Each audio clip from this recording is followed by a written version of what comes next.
Welcome to Get Biz, Do Biz, Get Pay. I am your host, Luan the Don. We're gonna find out what it really takes to win in the construction industry. What it really takes to make a lot of money, have a great life, and be able to do the thing that you wanted to do. Enjoy. You're probably wondering, how can I get more leads without paying any marketing money? How can I generate not just lead, but ready to buy lead that don't give me no objection, or less resistant? I can charge whatever money I want, and then they would just openly hand me money left and right. I hate to break it to you, that doesn't happen. But I can tell you a few things that gonna make sales easier, gonna make client acquisition easier, and it's going to generate generate lead on a consistent basis.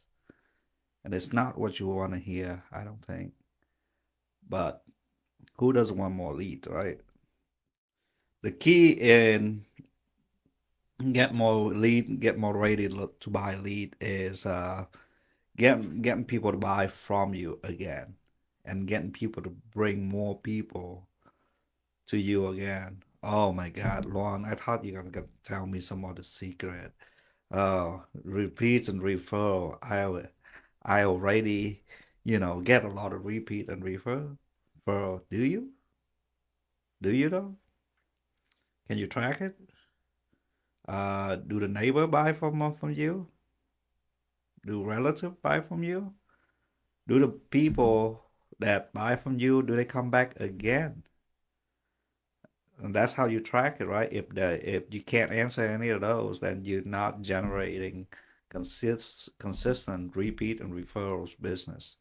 And this business closed from 70 to 80% of the time. So my strategy is maximize the people that has already entrusted to do business with you. And you can call that building raving fan. You can call that increase the LTV. You can call it whatever you want to call it. But the reality is Google ads get more expensive. Ads SEO is getting harder to compete. Facebook ads getting more expensive. There's all this type of AI and all this Asian and whatever it is that happening out there. But the only thing that people don't know about you, that can't copy you, is your client list. That's why we call it's your book of business. So those are the best source, in my opinion, to try to maximize your lead flow. Here's uh here's the reality of it. I know 80% of the contractor do this. They sell a job, they do a job, collect a check, and they forget who that client is. And that client forget who they are. And later on, if you sell multiple service, if you sell the client roofing and you happen to do roofing and siding, but that client go back and hire somebody else to do the siding, you have failed. You have failed to let somebody reach into your pocket and snatch the money away from you. You have failed completely, right? If that client is getting a back deck done from you and hire somebody else for the front porch, you have failed. You have failed completely in terms of retaining the client, right? Um, so a lot of time we are stuck chasing the new deals. But what I found is why new client acquisition is important. I'm not discrediting that. I spend the most money in Google ad, the most money in Facebook ad, and the most money in SEO. But I also spend the most money in taking care of the client that I already have. So how you get people to keep coming back to you? That's really is the game of business. I don't see an easier way to generate business than to make people bring more business to you, to make people buy from you again. And you don't do that by accident, right? There's got to be a strategy. There's got to be a culture of taking care of people. There's got to be a culture of humility. There's got to be a culture of, you know, uh, constructive criticism. There's got to be culture of excellence. There's got to be a culture of I need to be able to serve this client so well that they cannot forget about me. Because let's face it, all of my community in here, all of us doing the same service. Either you do exterior, you do bathroom, you do roofing, you do siding, you do whatever that is, that there is 30 other guys out there that you're competing with. The difference, the unique selling proposition is how good you are at customer service, how good you are at client experience, how good you are at getting in front of these clients and make sure they don't forget about you, how good you are at taking these people to the buying journey. Especially in construction, the sales is not the end of everything, right? Sales is the start of branding. Because every interaction after that, build your brand, build your reputation, and make people come back to you. So, are you being proactive in letting these people know when their install going to be? Are you being proactive in letting these people know about when material are going to drop? Are you being proactive in letting these people know that when their job going to be done? Are you being proactive in walking people to the experience? Are you being proactive in seeking constructive feedback? Wow, Ron, that just seemed like doing business. Exactly. It's doing good business. But if you don't have these client experience journey mapped out, you fail to impress people with your brand.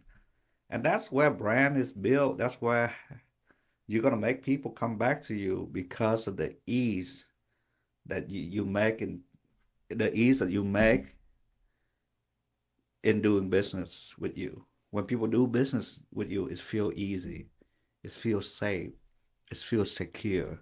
It feels like, I'm not doing business with some people that when I call, there's no response. And when there's a problem, there's no delay in fixing that problem. You jump on top of the problem right away.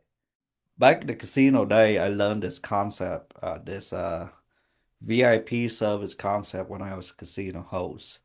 And I got a pleasure in sitting right next to I think one of the best service people that I ever come across. He's like his name, not to mention here, but you listen to this, you know who you are. And this guy, man, everybody call him. Don't worry, I got it. Just show up, go to dinner, eat, show up your room. There's a bottle of blah blah blah blah blah. I know what you like. I know what your wife like. There's enough for you guys to enjoy the night before you go gamble, right? And then all his clients love him, and everybody want this guy to be their host. And so I started listening. Like, what does he do different that I can't do the same myself? And the thing is, he's upbeat, he's positive, he get in front of the problem. He knows about people preference. He asks people about their birthday. He asks people about their anniversary. He asks people about, the thing that they like to do, the alcohol that they enjoy, the meal that they like to eat. So then that he can prepare their experience. So he can craft an experience that unique to that client. Therefore, he always get repeat business. He always get referral business. People always come back to him for more business. And then so I started copying. You know what? They give me a little book of business. Let me try. Let me try it my way. And why I try to serve the client that way. I'm gonna go try to find new client and give them that same service too. So that's why I was able to grow the casino business tenfold in 3 years because I keep serving people, right? So when serving people, it's not that you're giving away things for free. You still want the highest price out there, but make sure that they feel that you're worth that high price. A lot of people, a lot of time when people say, "Oh, I'm the higher price. I'm that. I don't take tire kicker into my business, because I provide good service." Then I come and I read a review that was 1 star, 2 star, whatever. Everybody fucks up, no problem. But the response was kind of snarky. Was kind of like, "Oh, it's not my fault that da da da da da da." Well, it's entirely is your fault. Own up to it. Make it right. Make it so that you know that high price is worth it for people. Otherwise, it's like buying a lemon car. And some of the service that we provide, guy, 30, 40, 50, $60,000. It's like buying a car. When that car don't work, you're gonna complain. When the first after the sale, if you don't call people to update them about what they want, they're gonna complain. So so my point is craft a good client experience. That's where you're gonna gain the most repeat business. That's where you're gonna gain the most referral business. And well, what if mistake happened? Respond to that mistake quick. That's where the referral will happen. That's where the vulnerability gonna let show. And that's where you're gonna get positive brand reinforcement, even at when you make a mistake. Because I don't know what y'all think, but American, man, we love a good redemption story. Man, we love a good redemption arc. Man, we love a person that acknowledges their mistake and come forward and say, "You know what, Mr. Client, I am sorry.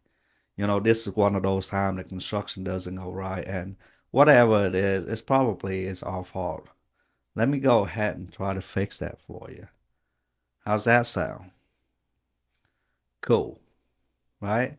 See how that goes? Instead of like fighting with them, "Oh no, that's not my fault. That's a self fault. That's not my fault that so and so didn't drop the material in the right place. That's not my fault that it drained. That's not. It is. It's entirely is your fault. It is entirely your fault, even though when it doesn't. But when you own up to it, when you take the responsibility for it, because they pay you, you didn't pay them. You didn't pay them to manage the job. You didn't pay them to be worried. They pay you to have a stressful experience. So make sure that when problems do arise, you rise up to the occasion. So first, if you want more referral and repeat, have a good client experience, right? So that is it start from when people call you, people reach out to you. How soon are you getting back to them? Is it a day? Is it 3 days? Is it 5 days? Okay, when you get back to them, how soon are you coming out to see them? If that's what you do, okay? You go see them right away, and when you see them, how soon are you getting the bid back to them? How soon are you closing them? How soon are you getting them on the calendar? And after that, what happened after the sales? Do you just ghost them for like a month and call them a day or two before, "Hey, we're gonna start your project tomorrow," and you wonder why people don't come back? Because they're like they don't know what to expect with you. So make sure you frame people in every step of the way, right? So after the sales, update them regularly.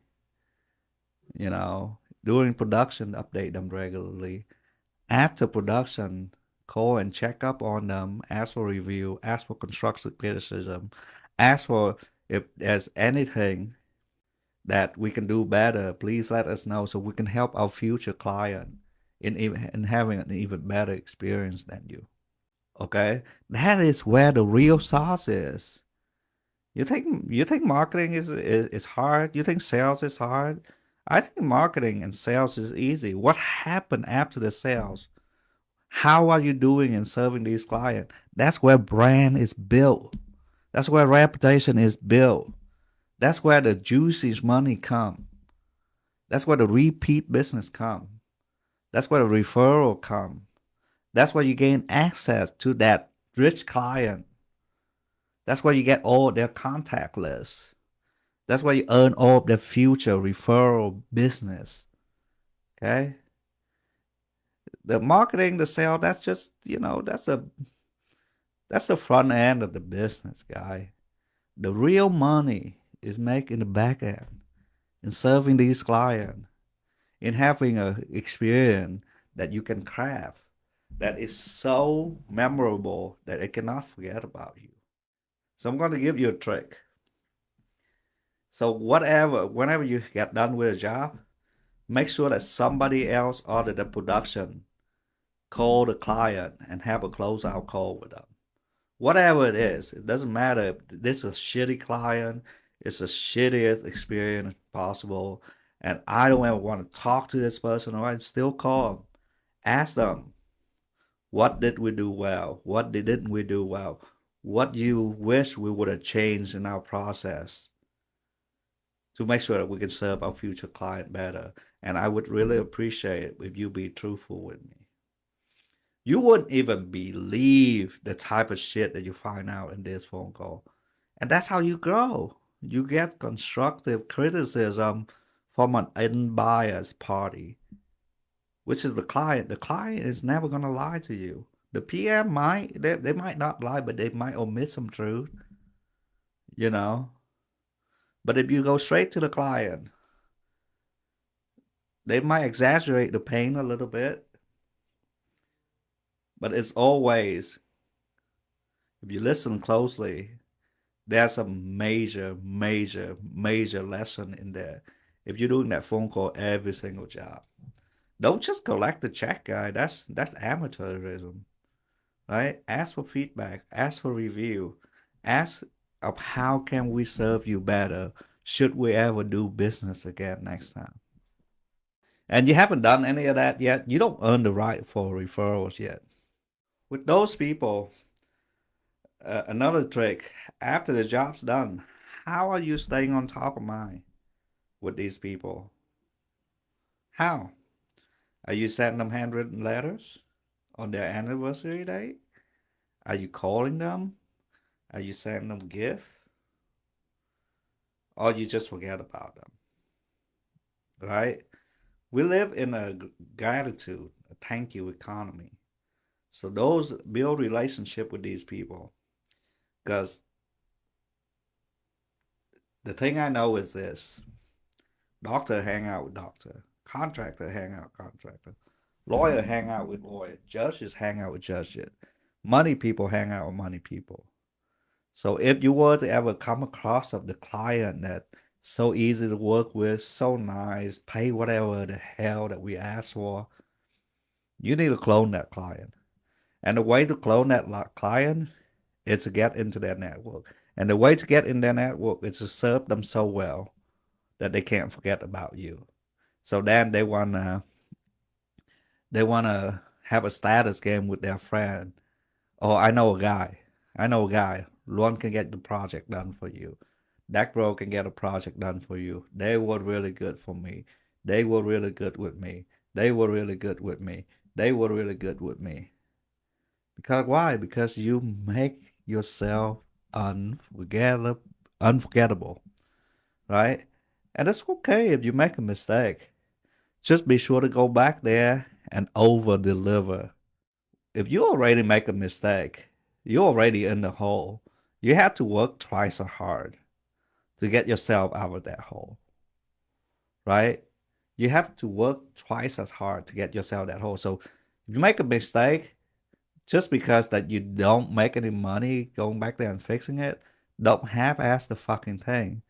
Go back there and fix the damn thing and fix it once, fix it good, and fix it right. Right? It's gonna cost you money, but so is marketing. It's gonna cost you time, but so is marketing. So it's having a wrong marketing funnel. But if you do that right, you will earn a referral partner for life. And sometimes people refer you more time if you fucked up and you go back there and fix your mistake. I'm not saying fuck up every job, but when you have an opportunity for a redemption story, take it. And this is why I always ask clients, I don't ask you to lie for me. So wherever you have a minute, I would just ask you to write me a truthful review. What happened here? What went wrong? And how did we come back out, fix the problem, and we all live happily ever after? You know why? Because that humanize your business. That makes you more believable than all this 5-star, perfect, all polished. Okay, you know what? This guy, he's a real human being. He's running a real company. And his company, although they may make mistake, but they seem like a person of good integrity. Because how else you gonna show integrity? If you do everything right all the time, what if something go wrong? Am I you not? People know it's construction. Something always fucking go wrong.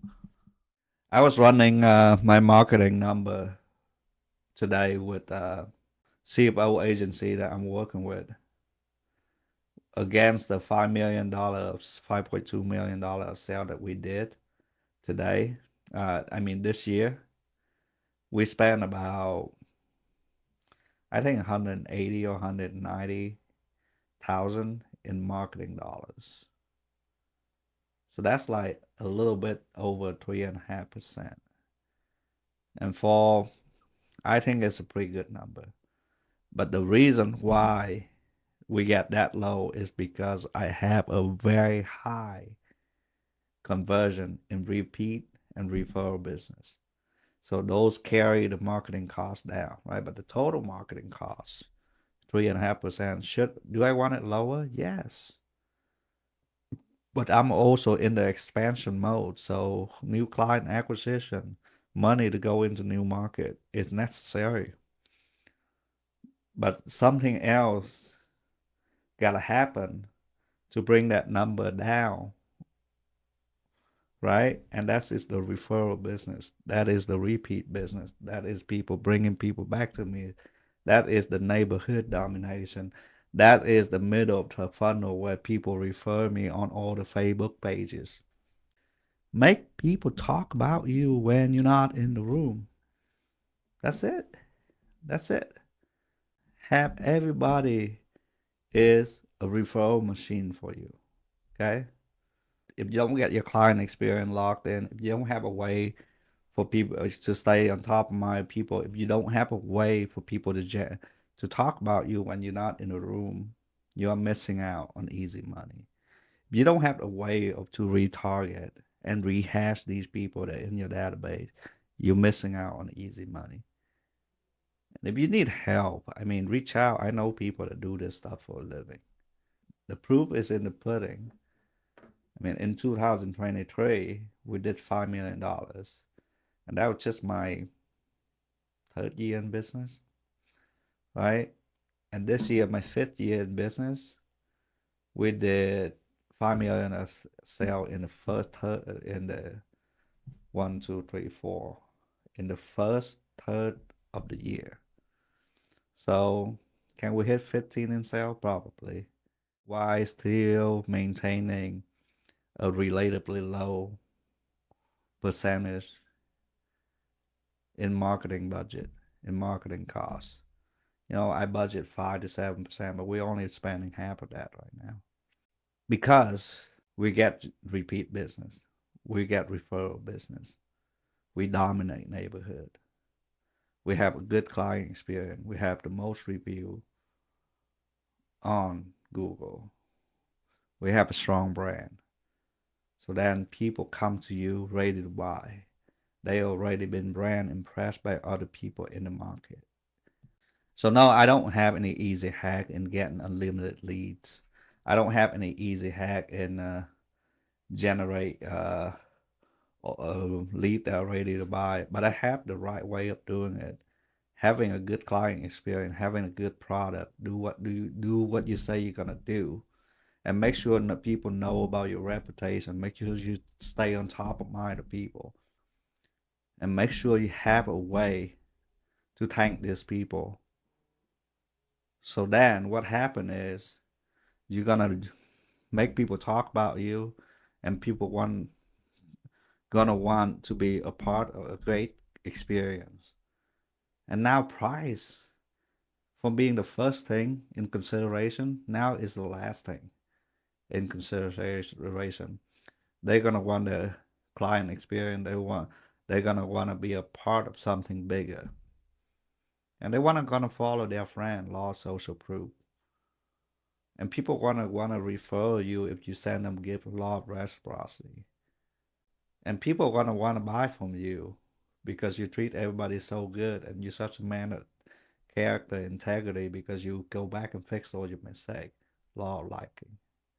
And then since you have so much review on Google, you have some sort of authority, and people are gonna listen to you more, law authority, right?